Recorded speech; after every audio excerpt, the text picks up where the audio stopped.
Unexplained. You know, for centuries, there's been this one terrifying human experience, losing control of your own body, your own voice, and we've had two profoundly different stories to explain it. One is a story about spirits, demons, and an invasion from the outside. The other? It's a story about the mind, about trauma, and a fracture from within. Today, we're going to look at the evidence and try to understand how these stories don't just explain reality, they actually shape it.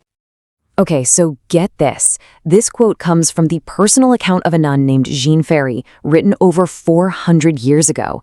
And what's wild is that her description of her own possession reads almost exactly like a modern psychological diagnosis.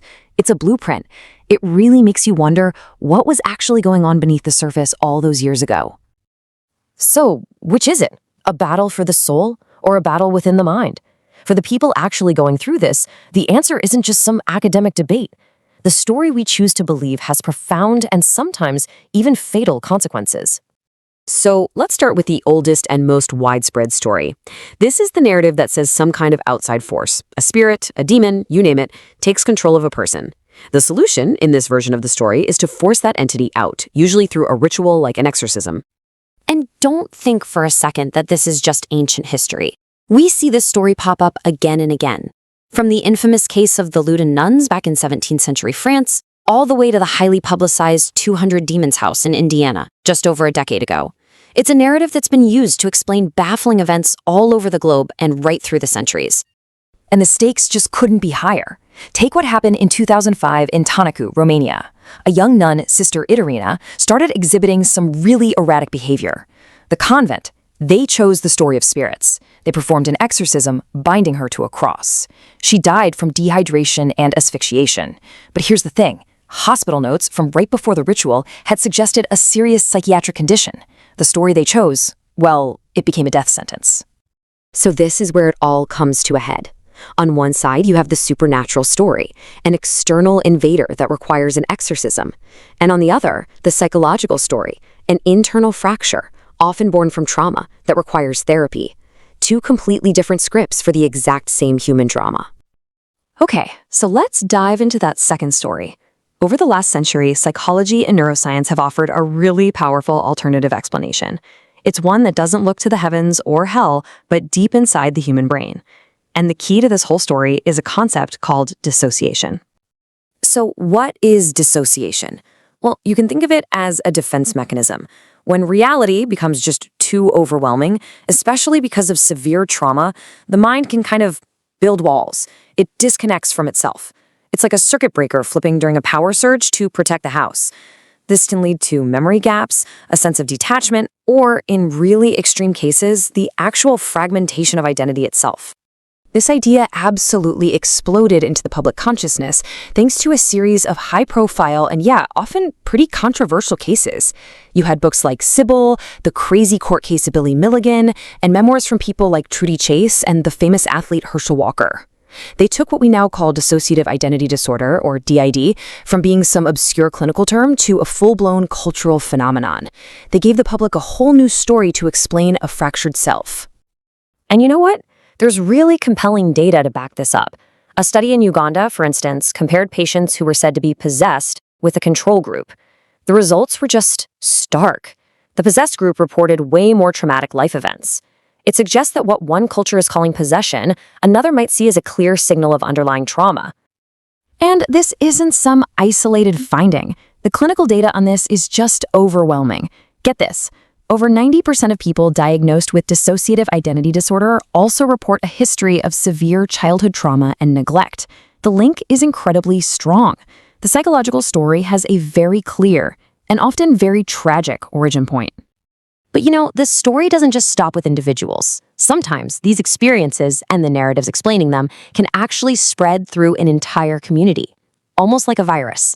Scientists have a name for it: mass psychogenic illness. It's when a group of people, often who are under some kind of shared stress, start experiencing real physical symptoms: fainting, nausea, convulsions. But there's no medical cause, no bug, no toxin. It's like the story of being sick becomes socially contagious. And we see this all over the world. In 1962 Tanganyika, a so-called laughter epidemic that started with 3 schoolgirls spread to 1,000 people and ended up closing 14 schools. Or how about in Malaysia in 2016, where a school was shut down after students and teachers all started reporting seeing a black figure and falling into hysterics. In cases like these, the group's shared stress and their cultural beliefs provide the script for the whole outbreak. Okay, so this is where it gets even more nuanced. So far, we've mostly talked about possession as a problem to be solved, either by an exorcist or a therapist.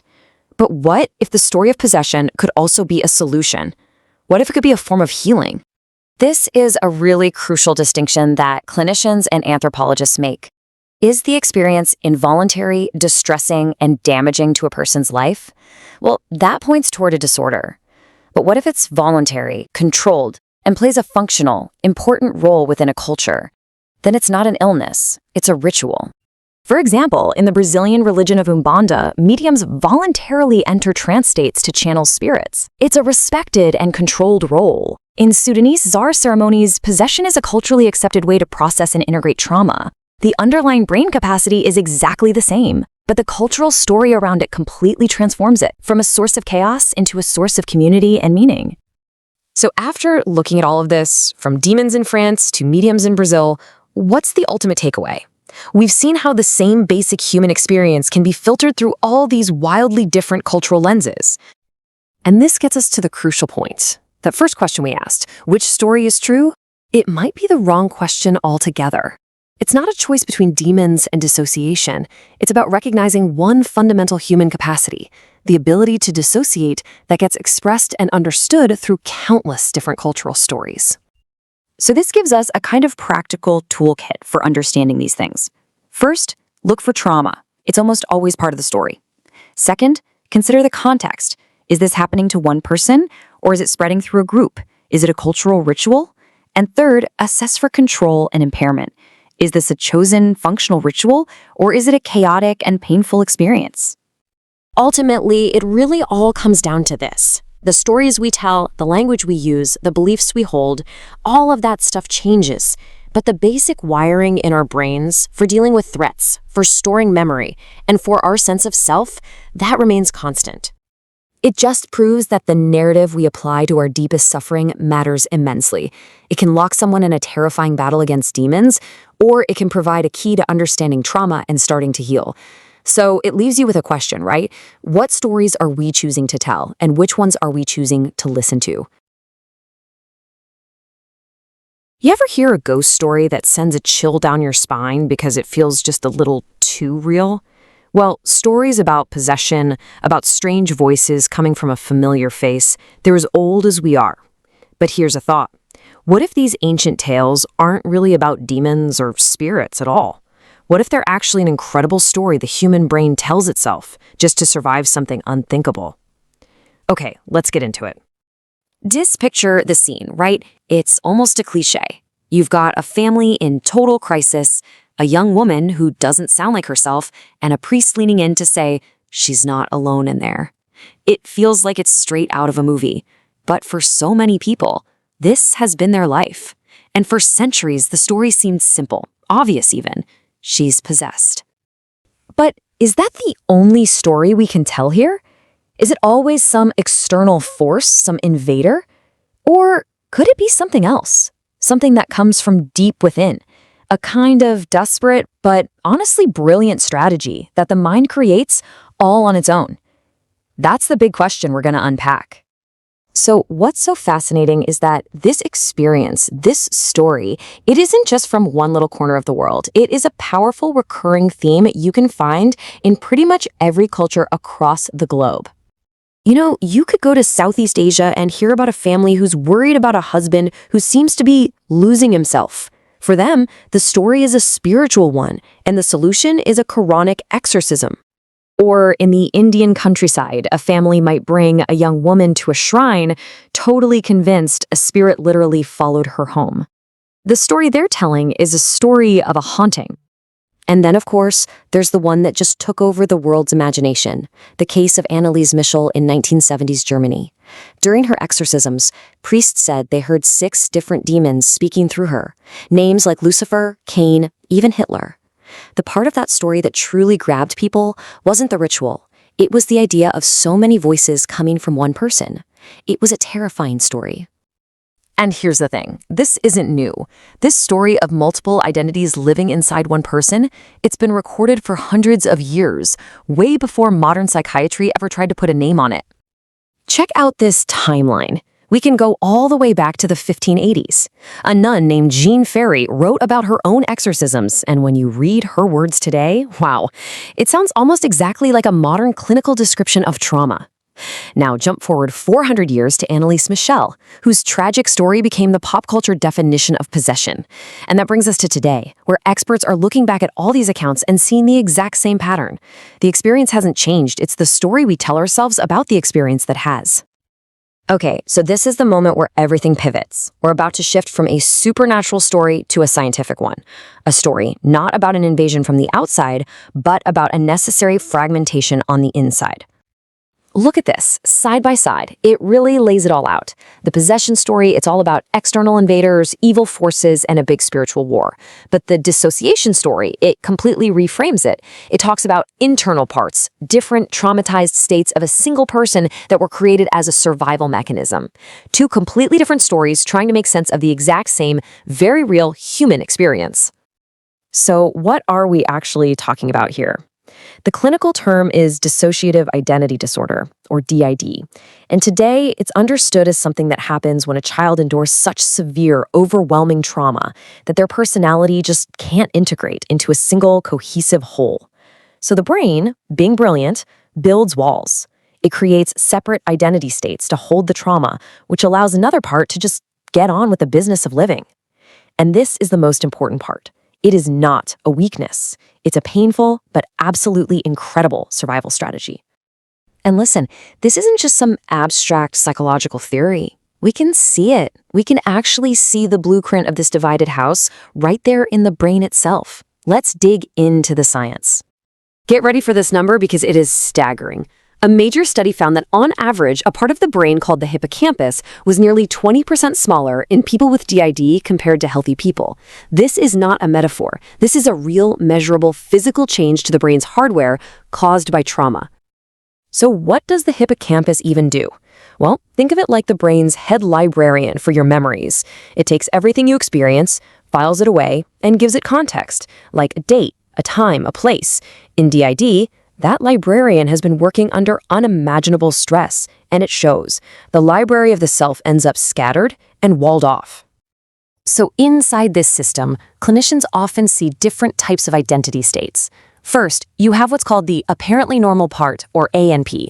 This is the part that does the day-to-day stuff. Goes to work, pays the rent, functions. And when that ANP is in charge, brain scans show a very specific pattern of activity. But then, when a different part, one that holds the trauma, called the emotional part or EP, gets triggered and comes to the front, the brain's activity map completely flips. A totally different network of neurons lights up. And this is the proof right here. These shifts aren't random, they're reproducible. This is not acting, it's circuitry. Different parts of the self are literally running on different wiring inside the same skull. And what's even crazier, it's not just in the brain. The entire body tells this story. When different identities are in control, researchers have measured distinct objective changes in things like pulse, blood pressure, even handwriting. Some people have even needed different eyeglass prescriptions for different parts. The body is literally keeping a different score for everyone inside. So if we embrace this new scientific story, what does that mean for how someone gets better? Well, it means the whole goal changes. You're not trying to cast out a demon anymore. You're trying to help a fractured self find safety and learn to work together. You're trying to rewrite the ending of the story. Now, this leads to a really important and very delicate question, because many cultures have valid, beautiful, meaningful rituals that involve what looks like possession, and these are not disorders. So how does a doctor or a therapist respectfully tell the difference? Well, the diagnostic criteria actually give us a pretty clear map. A cultural ritual, like you might see in Brazilian Umbanda, is often voluntary. It happens inside a specific ritual, and it's not seen as distressing. DID, on the other hand, is defined by being involuntary. The switches cause real pain and mess up a person's life. And, crucially, it involves amnesia, big gaps in memory that the person just can't account for. So the path to healing isn't an exorcism. It's a careful, evidence-based therapy that happens in phases. Step 1 is all about safety, just helping the different parts of the self, the different residents of the house, learn to communicate and cooperate. Then, very slowly, very carefully, comes the work of processing the traumatic memories. And finally, integration. And that doesn't always mean forcing everyone to become one person. More often, it means increasing cooperation so the system as a whole can finally have a stable, full life. It's about making the many-voiced house a safe home for everyone who lives there. And so, we end right back where we started, with a story. Maybe the world's most haunting ghost stories aren't about ghosts from somewhere else at all. Maybe they're about the fragmented pieces of ourselves, the ghosts created by our own brains to help us survive. They are true stories of survival, just not in the way we first thought. And once you see it that way, well, it changes everything.